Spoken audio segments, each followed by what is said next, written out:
Blockbuster Video.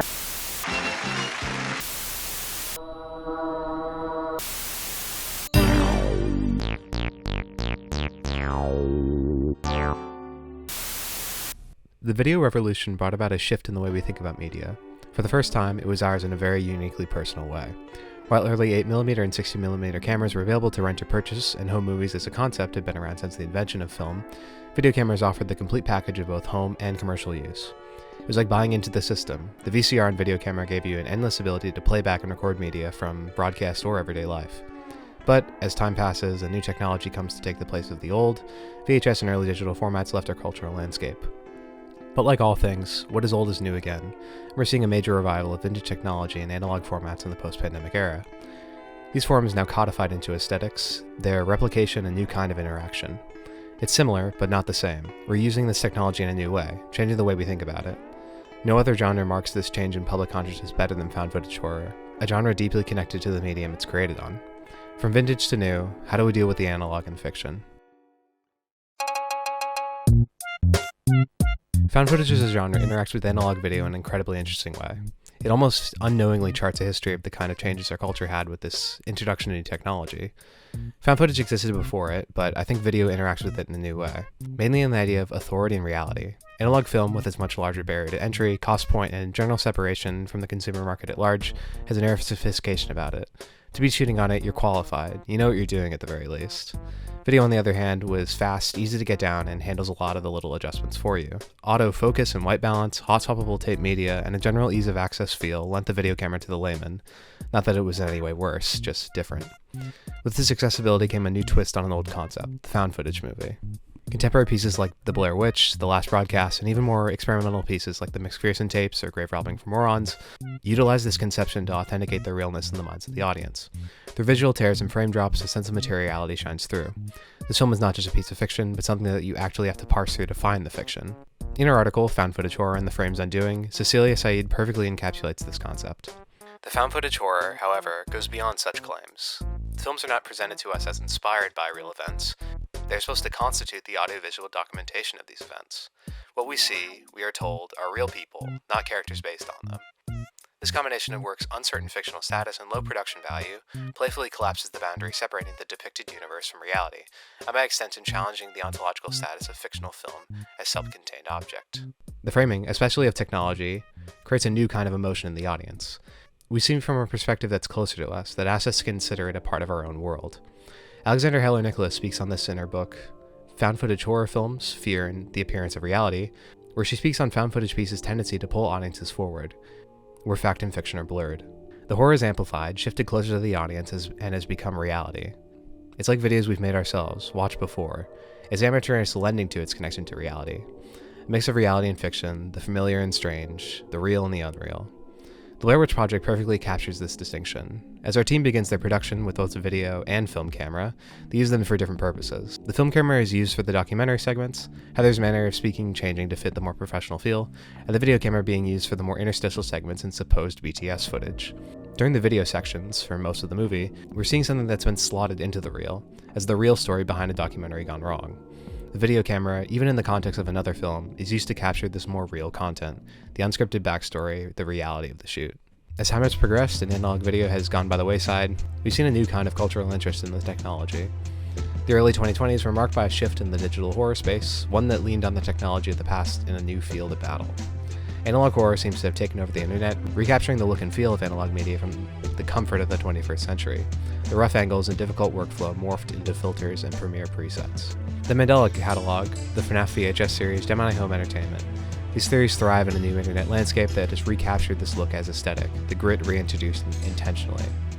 Paolo Usui comments on this in their article, Conservation of Moving Images, when speaking on digital preservation and the new lack of care that comes with the lack of object in digital media. Our interactions with these new digital objects have changed, the materiality lost and replicated through effect. Through the medium of internet video, this interaction is then separated even further from the object. Analog horror is using this interaction with materiality to scare. In her article, From Cult Classic to Forgotten Format, The Fall of Analog Horror, Anissa Milande explores the aspects of analog horror projects in a modern context. What sets analog horror apart is its ability to use nostalgia as a weapon. It draws on collective memories of analog technology that millennial and early Gen Z experienced in their childhood.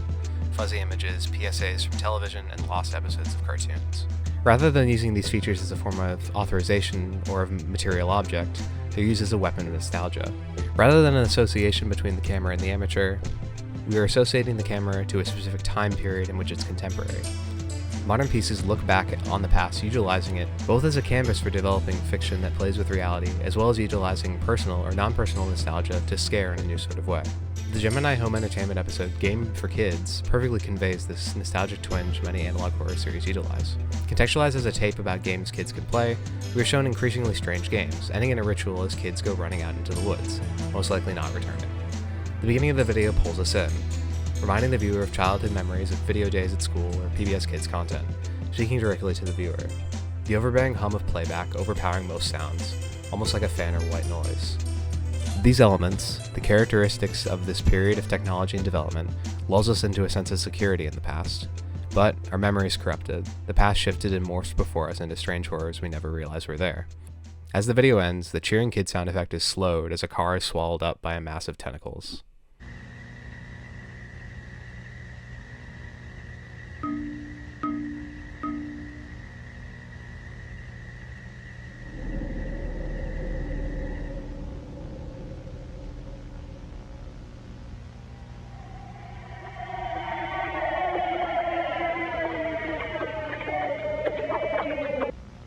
Interestingly, this has also been appended to Gen Z's own nostalgic media properties, creating a new sense of how we think about this nostalgia.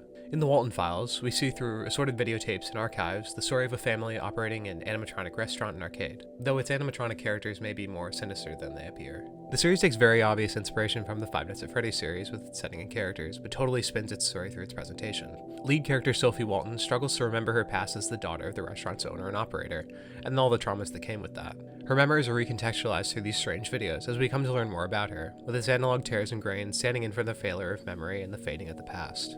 The technology, very literally connected to the memory of our lead characters. Doubly, its pastiche of Five Nights at Freddy's recontextualizes our memories of the property from our own childhood, taking recognizable elements and playing with our expectations to create something incredibly unique for people who interact closely with both series. Both also lead into childhood staples like Chuck E. Cheese and other fun centers we may have frequented for birthday parties or weekends. Weaponized childhood memories, their characteristics twisted before us in a familiar format, one that reflects a time long past.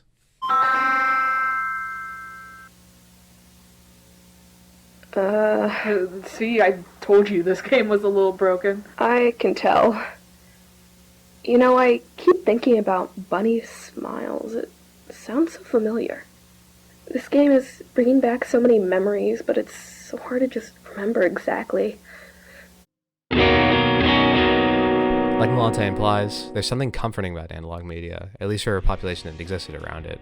For many in my cohort, it recalls early childhood memories, its features as literal signifiers as the passage of time. In her piece, The Terror of Nostalgia, analyzing the analog horror phenomena, Faith Fulbright speaks to this process of connecting the nostalgic to the terrifying, and in the ways that these elements play into analog horror's appeal, the medium itself betraying our memories. The speed by which we made this shift is measured by the generation that is now looking back at it with fondness. Gen Z moving rapidly between analog and digital, one left in the grainy and unclear fragments of childhood. There's also an element of rejection within the revival of analog, something seen in trends outside the horror space. We see how social media, instant connectivity through smartphones, and the rise of AI has pushed human-focused artistic process out of the sphere of influence. In his article for BizTech Weekly, Liam Brown speaks on how people are now searching for friction, a way of slowing down and taking things in outside the constant stream of information we receive through social media.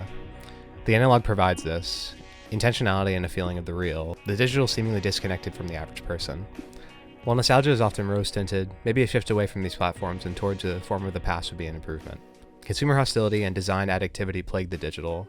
It wants something from us. Like most nostalgia, the retreat to the analog is an escape from the hostile environment of the now.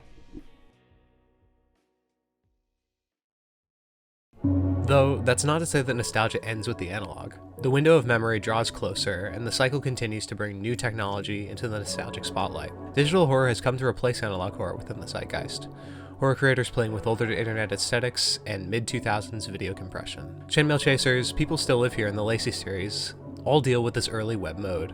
As the Mandela catalog progressed, this aesthetic also comes to replace much of the analog elements of the series, now focusing on the internet and its alternate history. This technology now slots into the same field that analog fits into for both myself and others who may be younger than me. We've existed in a period of rapid technological growth, of the internet video going from 144p to 4K Ultra HD in around 20 years. A new language has been adopted, with many anachronisms, but adopted nonetheless.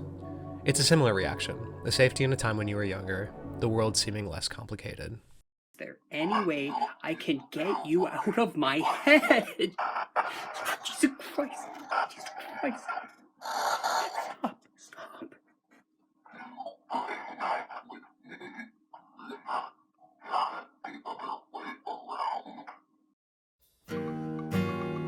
Found footage media and its use of the analog shifted in terms of its usage. From its contemporary use, which leaned on the novelty of technology and its ease of access to convey a feeling of immaturity and a hint of reality, to the current popularized form of analog revival, its usage of nostalgia as a hook with the subversion of horror elements, analog media remains relevant. With media and fiction blending to create an authoritative effect on the viewer through the expectations of the format, blending the real and fiction uniquely.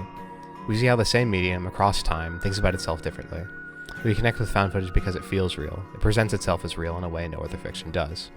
We interact with it directly, like it's alongside us. By mixing our collective memories of bygone technology, we activate a different kind of connection, one that blends memories and reality unlike anything else.